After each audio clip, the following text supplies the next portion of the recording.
Morning students. आज हम जिस टॉपिक को डिस्कस करेंगे वो है तुलनात्मक राजनीति का अर्थ, क्षेत्र, प्रकृति और उपयोगिता।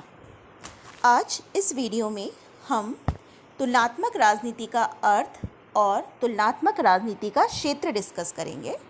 तो सबसे पहले हम समझते हैं कि what is the meaning of comparative politics. तुलनात्मक राजनीति का अर्थ क्या है? तुलनात्मक राजनीति, जैसा कि हमें नाम से लगता है कि कंपैरेटिव पॉलिटिक्स में हम विभिन्न देशों की सरकारों का तुलनात्मक अध्ययन करते हैं। लेकिन ये बात केवल यहीं तक सीमित नहीं है कि कंपैरेटिव पॉलिटिक्स में हम केवल देशों की सरकारों का तुलनात्मक अध्ययन कर रहे हैं, बल्कि कंपैरेटिव पॉलिटिक्स एक वाइड कंसेप्ट है, एक व्यापक अवधारणा है। तो इस अवधारणा को समझने के लिए पहले हम कुछ विद्वानों द्वारा दी गई परिभाषाओं का विश्लेषण करेंगे। सबसे पहली परिभाषा हम लेते हैं इसमें एडवर्ड फ्रीमेन की। देखिए, एडवर्ड फ्रीमेन क्या कहते हैं?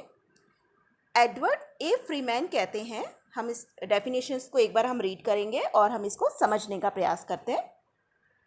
तुलनात्मक राजनीति संस्थाओं एवं सरकारों के विविध प्रकारों का एक तुलनात्मक विवेचन एवं विश्लेषण है।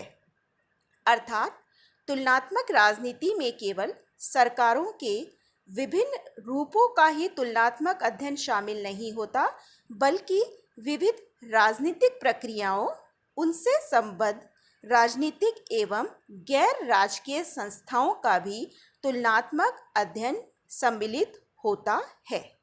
तो देखिए, एडवर्ड फ्रीमेन की डेफिनेशन से हमें ये पता लगता है कि कंपैरेटिव पॉलिटिक्स में हम विभिन्न देशों की सरकारों, विभिन्न देशों में जो संस्थाएं हैं, उन संस्थाओं का हम एक कंपैरेटिव स्टडी उनकी हम करते हैं। इट मीन्स जब हम कंपैरेटिव पॉलिटिक्स पढ़ रहे हैं, जब हम तुलनात्मक राजनीति की बात करते हैं, तो इसका मतलब ये है कि हम केवल विभिन्न देशों की सरकारों का ही तुलनात्मक अध्ययन नहीं करेंगे, बल्कि हम उन देशों में विद्यमान राजकीय और गैर राजकीय संस्थाएं, विविध राजनीतिक प्रक्रियाएं, इनका भी हम तुलनात्मक अध्ययन करते हैं। दूसरी डेफिनेशन हम लेते हैं रॉय सी मैक्रिडिस की। देखिए, क्या कहते हैं मैक्रिडिस? मैक्रिडिस कहते हैं कि हेरोडोटस एवं अरस्तु के समय से ही राजनीतिक मूल्यों, विश्वासों, संस्थाओं, सरकारों एवं राजनीतिक व्यवस्थाओं में विविधताएं प्राणवान रही है और इन विविधताओं में समान तत्वों की खोज, या मैं इसको देखिए आप फिर से, इन विविधताओं में समान तत्वों की खोज करने के लिए पद्धतीय प्रयास को तुलनात्मक राजनीतिक विश्लेषण कहा गया है। अर्थात हम ये देखते हैं कि अलग अलग देश में अलग अलग सरकारें हैं, अलग अलग देश में अलग अलग तरह की राजनीतिक व्यवस्थाएं होती हैं, अलग अलग तरह की राजनीतिक संस्थाएं होती हैं, अलग अलग तरह के राजनीतिक मूल्य हैं, अलग अलग तरह के राजनीतिक विश्वास हैं। तो तुलनात्मक राजनीति में हम क्या करते हैं कि हम इन विविधताओं में समान तत्वों की खोज करते हैं, और समान तत्वों की खोज करने के लिए हम एक सिस्टमैटिक अप्रोच अपनाते हैं, जिसे कि हम कहते हैं तुलनात्मक राजनीतिक विश्लेषण। तीसरी डेफिनेशन है जी.के. रॉबर्ट्स की। जी.के. रॉबर्ट्स कहते हैं कि अब राजनीति का यह तुलनात्मक अध्ययन केवल संरचनात्मक तुलनाओं तक ही सीमित नहीं रहा, वरन इसमें कबीलों, समुदायों, संघों, समूहों और गैर राजकीय इकाइयों का व्यवहारपरक अध्ययन होने लगा है। यही कारण है कि आज तुलनात्मक राजनीति को या तो सब कुछ या कुछ नहीं कहा जाने लगा है। तो देखिए, जी.के. रॉबर्ट्स ये कहते हैं कि जो कंपैरेटिव पॉलिटिक्स है, जो तुलनात्मक राजनीति है, उसमें हम केवल संरचनाओं की ही तुलना नहीं करते हैं कि एक देश में इस तरह की संरचनात्मक इकाइयां हैं, दूसरे कंट्री में इस तरह की संरचनाएं हैं, तो हम केवल संरचनाओं का ही तुलनात्मक अध्ययन नहीं करेंगे, बल्कि हम इसमें और किस किस की स्टडी करेंगे? कबीले, समुदाय, संघ, समूह और जो गैर राज्यीय इकाइयां हैं, जो नॉन स्टेट यूनिट्स हैं, उनका भी हम अध्ययन करेंगे। और अध्ययन भी हम कैसा करते हैं, व्यवहार परक, व्यवहारात्मक अध्ययन का मतलब ये है कि हम उनके व्यवहार का अध्ययन करते हैं, हम उनकी फंक्शनिंग का अध्ययन कर रहे हैं, केवल संस्थात्मक अध्ययन हम नहीं करेंगे। तो इट मीन्स तुलनात्मक राजनीति का जो एरिया है वो बहुत वाइड है, और इसीलिए हम कहते हैं कि या तो तुलनात्मक राजनीति सब कुछ है या तुलनात्मक राजनीति कुछ नहीं है। ओके,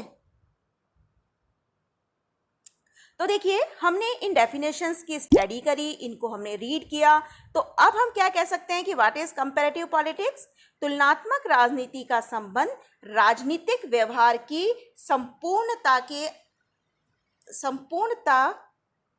के अध्ययन से है। मतलब कि कंपैरेटिव पॉलिटिक्स का मतलब ये है कि हम जो राजनीतिक व्यवहार है उसको हम कंप्लीटनेस के संदर्भ में, राजनीतिक व्यवहार की संपूर्णता के संदर्भ में जब हम स्टडी करेंगे तो वो कंपैरेटिव पॉलिटिक्स कहलाएगी। और कंपैरेटिव पॉलिटिक्स में केवल सरकारों के विविध रूप शामिल नहीं है, बल्कि इसमें राजनीतिक प्रक्रियाएं, उनसे संबंधित राजनीतिक एवं गैर राजकीय संस्थाओं का भी तुलनात्मक अध्ययन सम्मिलित होता है। तो आई थिंक अब आप समझ गए होंगे कि what is the meaning of comparative politics. Comparative politics का मतलब ये है कि विभिन्न देशों की न केवल सरकारों बल्कि उन देशों में विद्यमान राजनीतिक और गैर राजनीतिक संस्थाओं एवं राजनीतिक प्रक्रियाओं का तुलनात्मक अध्ययन ही कंपैरेटिव पॉलिटिक्स कहलाता है। अर्थात तुलनात्मक राजनीति का मतलब एक तरीके से राजनीतिक व्यवहार की संपूर्णता के अध्ययन से है। अब हम बात करते हैं what is the area of comparative politics. तुलनात्मक राजनीति का विषय क्षेत्र क्या है? देखिए, तुलनात्मक राजनीति के क्षेत्र को लेकर विवाद है। विवाद कैसा है? विवाद यूं है कि एक तरफ तो है परंपरावादी विचारक और दूसरी तरफ है व्यवहारवादी विचारक। तो पहले हम बात करते हैं परंपरावादी विचारकों की। परंपरावादी विचारक ये कहते हैं कि कंपैरेटिव पॉलिटिक्स में केवल औपचारिक संरचनाओं की ही कंपैरेटिव स्टडी की जाती है। और देखिए, दूसरी तरफ जो आधुनिक राजनीतिक विचारक हैं वो ये कहते हैं कि इसमें हम अनौपचारिक कारक और प्रक्रियाओं को भी शामिल करें। यानी कि तुलनात्मक राजनीति के क्षेत्र को लेकर दो दृष्टिकोण हैं। एक तरफ परंपरावादी विचारक हैं जो ये कहते हैं कि हम इसमें केवल औपचारिक संरचनाओं का अध्ययन करें, और दूसरी तरफ आधुनिक राजनीतिक विचारक हैं जो ये कहते हैं कि हम इसमें केवल औपचारिक संरचनाओं का ही अध्ययन नहीं करें, बल्कि हम इसमें जो अनौपचारिक कारक हैं, जो अनौपचारिक प्रक्रियाएं हैं, हम उनका भी अध्ययन करें। तो तुलनात्मक राजनीति के क्षेत्र को लेकर दो तरह के विवाद हम देखेंगे।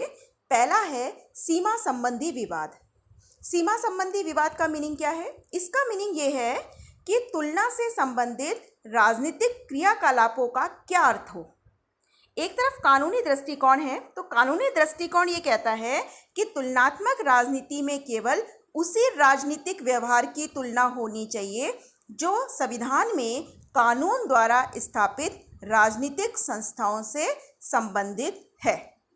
यानी कि जब हम कंपैरेटिव स्टडी करें तो हम केवल राजनीतिक संस्थाओं की ही कंपैरेटिव स्टडी करें कि राजनीतिक संस्थाएं किस तरह का बिहेवियर कर रही है, कि हमारे इंडिया में कार्यपालिका, व्यवस्थापिका, न्यायपालिका कैसे काम कर रही है।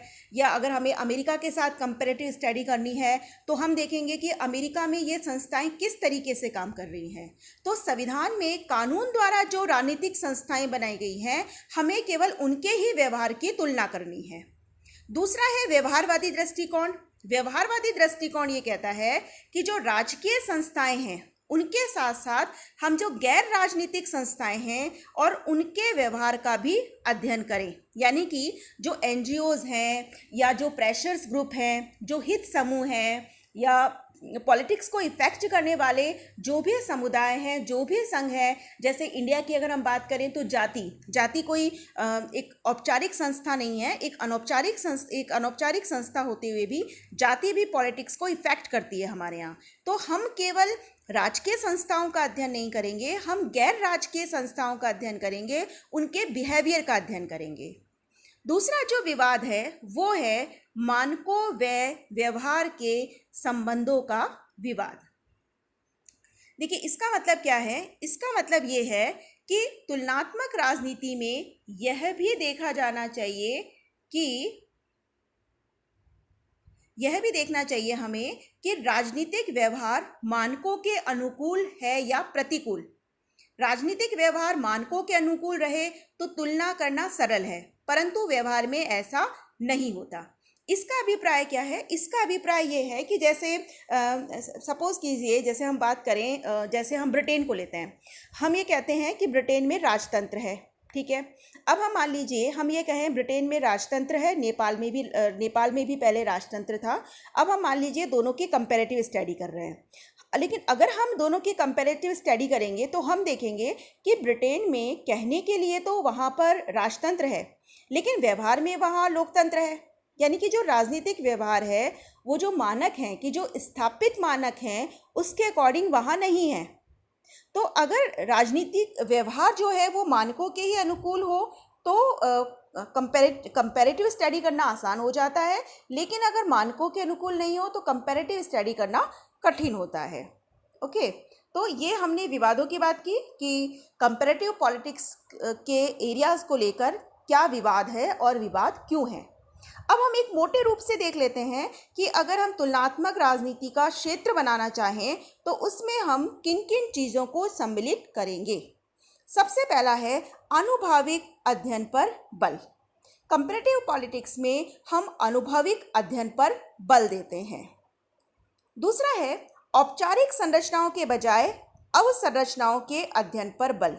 कि जो औपचारिक संरचनाएं हैं, जैसे कार्यपालिका, व्यवस्थापिका, न्यायपालिका, ये तो एक औपचारिक संरचनाएं हैं, लेकिन अवसंरचनाएं कौन सी है? अवसंरचना यानी कि जैसे पॉलिटिकल पार्टीज है, प्रेशर्स ग्रुप है, हित समूह है, या और दूसरे जो एलिमेंट्स हैं जो पॉलिटिक्स को इफेक्ट कर रहे हैं, जो इन संस्थाओं के बिहेवियर को प्रभावित कर रहे हैं, तो हम उन अवसंरचनाओं का अध्ययन करें। तीसरा है विकासशील समाजों के अध्ययन पर बल। देखिए, स्टार्टिंग में क्या हुआ कि पॉलिटिकल साइंस में केवल डेवलप्ड कंट्रीज की स्टडी की जाती थी, लेकिन धीरे धीरे जब हम कंपैरेटिव स्टडीज़ पर आते हैं तो हमने विकासशील समाजों का अध्ययन करना भी शुरू किया। तो इसमें हम विकासशील समाजों का अध्ययन करते हैं। नेक्स्ट है इंटरडिसिप्लिनरी अप्रोच। ये जो अप्रोच है इसका डेवलपमेंट हुआ था व्यवहारवाद के आने से, और व्यवहारवाद का impact no doubt comparative politics पर भी पड़ा। तो कंपैरेटिव पॉलिटिक्स में हम इंटरडिसिप्लिनरी अप्रोच अपनाते हैं। इट मीन्स अगर हमें पॉलिटिकल साइंस को समझना है तो हम कहीं ना कहीं मनोविज्ञान, अर्थशास्त्र, समाजशास्त्र, इतिहास, इनका भी अध्ययन हम करेंगे। इट मीन्स अगर मुझे किसी देश की पॉलिटिक्स को समझनी है तो मुझे वहाँ का इतिहास, वहाँ की ज्योग्राफी, वहाँ के लोगों के मनोविज्ञान, इनकी भी कंपैरेटिव स्टडी करनी पड़ेगी। नेक्स्ट है मूल्य विहीन राजनीतिक सिद्धांत। मूल्य विहीन राजनीतिक सिद्धांत अर्थात कि जो भी हमारी पॉलिटिकल थ्योरी हो वो मूल्यों से प्रभावित नहीं होनी चाहिए, किसी अध्ययनकर्ता के मूल्यों का प्रभाव उस पर नहीं पड़ना चाहिए, हमारी स्टडी निरपेक्ष होनी चाहिए। तो आज हमने देखा कि जो कंपैरेटिव पॉलिटिक्स है उसका मीनिंग क्या है और उसका क्षेत्र क्या है। Thank you.